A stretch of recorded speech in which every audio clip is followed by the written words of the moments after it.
Hi, folks. This is Mark by Mark A. Foster, Ph.D., for the Institute for Dialectical Meta-Realism. Uh, this episode will be a continuation of my discussion of the ongoing catastrophe in Rafah, which lies on the Gaza Strip. The article I will read comes from a kind of unusual source for me, the Fox News Channel website. I do not usually turn to that website, but I came across it on news.google.com and I read it and I was actually impressed by it. I was surprised. I usually find Fox News Channel articles to be rather disappointing, biased, sometimes bigoted, but not this one. This one seems to be pretty accurate. So, with that in mind, in trying to be as fair and honest as I can, I will read you that article. I will say first that I am still discouraged by the fact that the U.S. Um, and and its partners are not doing more to end the situation uh, in in Gaza. That Gaza is still suffering. That there is a possibility that more money may be sent to the perpetrators of this horrendous campaign in Gaza and Rafah. So even though promises were made not to send any more money because of the attacks in urban areas, that promise appears not to be written in stone, sadly. And so there does appear to be the chance, maybe even the probability, I don't know, that there may be a resumption of supplies, money, military aid, etc., going to the perpetrators as they conduct this campaign against Gaza.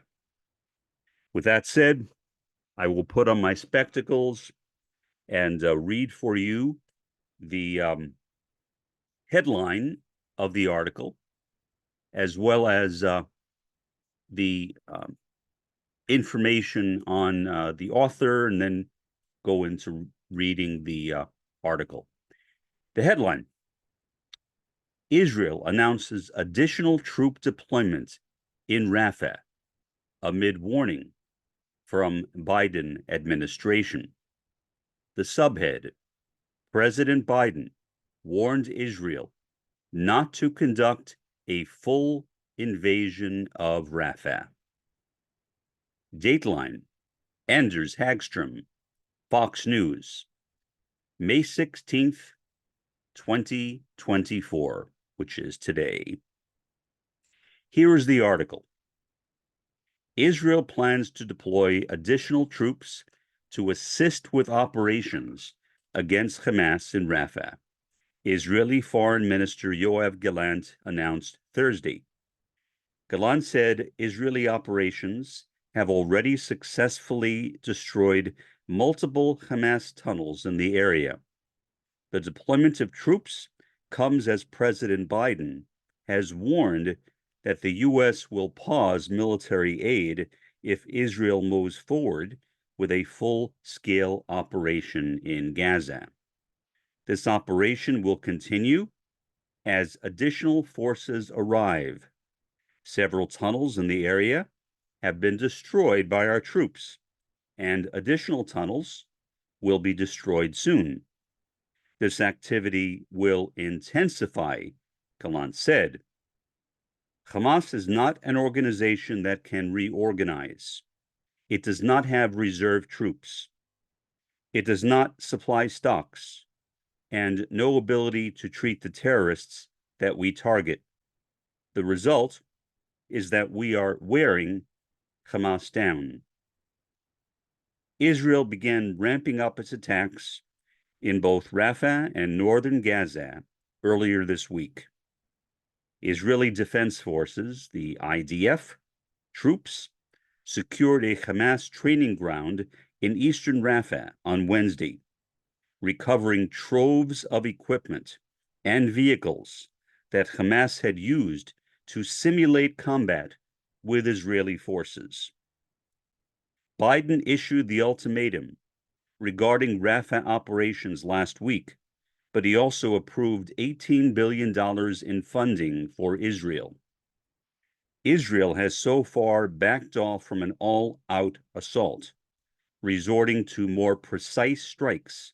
Still, Prime Minister Benjamin Netanyahu has vowed that the IDF will root out Hamas from Rafah. Rafah plays host to roughly 1.5 million displaced Palestinians, most of whom fled northern Gaza. Israel, however, says the city is also the major final stronghold for Hamas in the region. Biden's administration's offer to share intelligence on Hamas leadership with Israel in exchange for restraint in Rafah earlier this week, according to a Washington Post report. The intelligence the U.S. offered reportedly would allow Israel to better pinpoint Hamas leaders hidden in tunnels around the city, making it possible for the Israeli military to engage in a more precise campaign that could avoid the devastation seen in other areas of Gaza throughout the conflict. That is the end of the story. And so now I will begin sharing my own personal thoughts with you. What a tragedy. I read these things and I am simply amazed that we are living in the 21st century, that we are supposedly a civilized human planet, that supposedly we have given up our past prejudices and are now a single humanity. People say that many times, but when I look around, when I look at what is happening in Gaza, and more particularly in Rafah, I find that hard to believe. Humans are, to me, and just to me, less civilized now than they were when I was a child. Much less civilized than when I was a child. I don't know why, but I have my thoughts. Mainly, I think the problem is, as I have said before, that the capitalist world system is rapidly declining. And the custodian of the capitalist world system is the first world. If the capitalist world system declines, the power of the first world will be lost, because the first world depends on the capitalist world system for its survival. Now, the third world, the developing world, and the fourth world, the indigenous world, might to some extent survive without the capitalist world system. Sadly, many third and fourth world countries have also bought into that capitalist world system, and so they will likely be affected adversely as well. However, the rulership of that system in the first world, if that rulership does not continue, because the capitalist world system itself has basically gone away, I don't see how there can be a status quo. Things cannot continue as usual. There will need to be a change.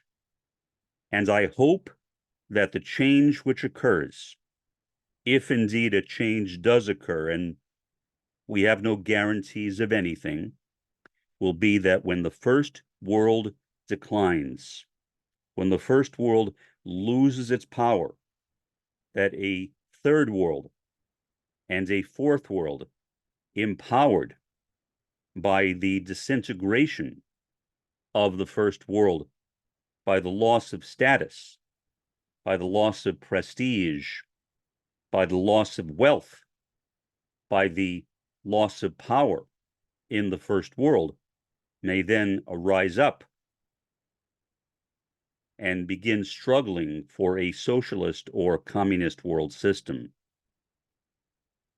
When I say that, I admittedly feel like I am repeating a pipe dream, because all around me, everything tells the opposite story. The third world and the fourth world seems to be in utter disarray. And that is because of the way the capitalist world system has long treated it. And so I am not extraordinarily hopeful about the future of Gaza. I am not. About the future of Rafah, about the future of Ukraine, about the future of Haiti. All of these countries are poor. All of them are also indigenous. I, too, live just north, 2 miles to the north, of an indigenous third world country, Mexico. And its condition is also very, very bad. There is a military, there are police forces, there are politicians, including a president, but all of those have been almost thoroughly infiltrated by the cartels, the drug cartels. So they really don't have much power. What power they do have is limited by the cartels. There are no cartels per se in Gaza, and yet we see a similar story of corruption, except the corruption in Gaza is coming not from within Gaza, but from outside of it. And that is the real tragedy. The Gazans, I assume, would like to live in peace, not to be constantly and regularly attacked by one or more enemies, by a colonial power, for example. And yet that is precisely what has been happening to Gaza and the West Bank for decades. So my optimism is now very low. It has always been low, but I try to look for some signs of hope. I always try to do that. And one of the ways I do that is by engaging in prayer. When I pray to Horia, the maiden, the black-eyed maiden of white light, she gives me a sense of peace, a sense of encouragement. She puts me on a level where I can feel that, well, maybe amidst all this pain and suffering, there will be some positive end, that the third world, that the fourth world will succeed while the first world falls down, breaks apart, which is what is happening right now.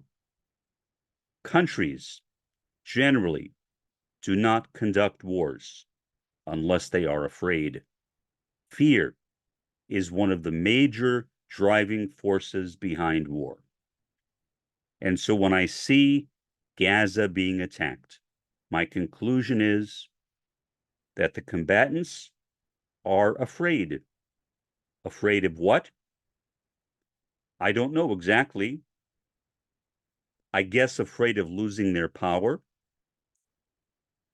Many countries, and I will not mention them by name, that appear to be doing very well, that are at war with Palestine, are actually having very bad economic times. I will mention a country, since I am not attacking it, in another context. Israel is a country which is growing increasingly poor. Every year, there are more people who leave Israel than enter it. That is a new condition. That was not true just a few short years ago. So why? I don't know. But that is the story of what is happening right now in Israel. The economic status of Israel has been on the decline. What that will mean for world events is anyone's guess.